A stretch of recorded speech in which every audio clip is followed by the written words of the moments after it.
All right, let's dive in. We're about to take a whirlwind tour of some of the most fascinating and, frankly, bizarre traditions on Earth. From festivals of pure chaos to rituals of extreme pain, you're going to question everything you think of as normal. I mean, just imagine this for a second. What if getting ready for your wedding didn't mean picking out flowers, but crying on purpose every single day for a month? Or what if your town's biggest festival was just the world's biggest food fight? Believe me, these aren't just weird hypotheticals, they're real traditions we're about to get into. But here's the thing, it's so important to look past that initial, whoa, that's weird moment, because these customs, no matter how strange they might seem to us, are woven into the very fabric of their cultures. They have deep meaning, history, and a real purpose. So, let's kick things off with some of the biggest and honestly messiest parties on the planet. These are festivals where entire communities just come together to let loose in a little bit of cathartic chaos. Okay, so you know what a snowball fight is like, right? Super fun. Now picture this. You swap out the snow for tomatoes, you change a cold winter day for a hot August afternoon, and you scale it up to become the biggest food fight in the entire world. Well, that's exactly what you get at La Tomatina. So every single year, thousands of people just flood this tiny Spanish town for a 1-hour battle, where the only weapons are squishy, overripe tomatoes. It's just pure messy fun, and when it's over, the streets are literally running red with tomato pulp. And from a food fight, let's go to a food offering. Check out this number, 3,000 kilograms. In Lopburi, Thailand, that's how many kilograms of fruits and vegetables are laid out for the local monkeys. It's for the Monkey Buffet Festival, which is this spectacular way of saying thank you to the animals, because in their culture, they're seen as bringers of good luck. Next up, let's talk about love and marriage. It's something we all get, right? It's universal. But wow, the path to saying I do can look very, very different depending on where you are in the world. For example, in Germany, there's a pre-wedding tradition called Polterabend. And get this, instead of bringing gifts, guests show up with old porcelain and dishes, and the main event is just smashing it all into a million pieces. The idea is that the noise scares away any evil spirits before the wedding. But it's not just about making noise. Here's the really cool part. The bride and groom then have to work together to clean up every last shard.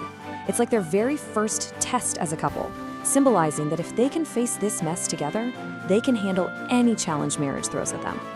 Now, if you thought that sounded messy, let's head over to Scotland, where things get even messier. In a tradition called the blackening of the bride, friends literally ambush the bride-to-be and cover her in all sorts of disgusting stuff. Soot, molasses, feathers, you name it. The logic is kind of brutal.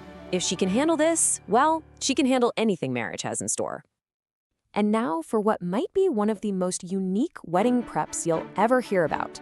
For the Tujia people in China, crying isn't just an emotional reaction, it's a mandatory part of the wedding ritual.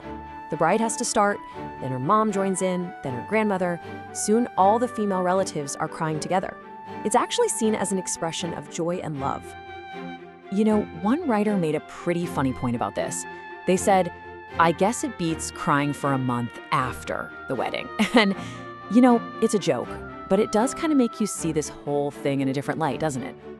Okay, we're gonna shift gears now, and things are about to get a lot more intense. We're moving on to rites of passage, and these aren't festivals or parties. These are deeply serious rituals that mark the transition from childhood to adulthood, and they often involve enduring some pretty extreme pain.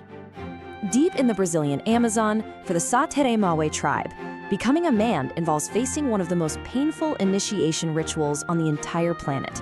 To prove they're ready, young boys have to endure the stings of the bullet ant. So let's really break this down. They're called bullet ants for a reason. The pain of a single sting is said to be like getting shot.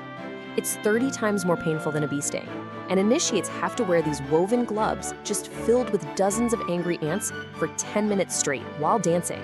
For the Sateremawe, getting through this without showing pain is the ultimate proof of manhood.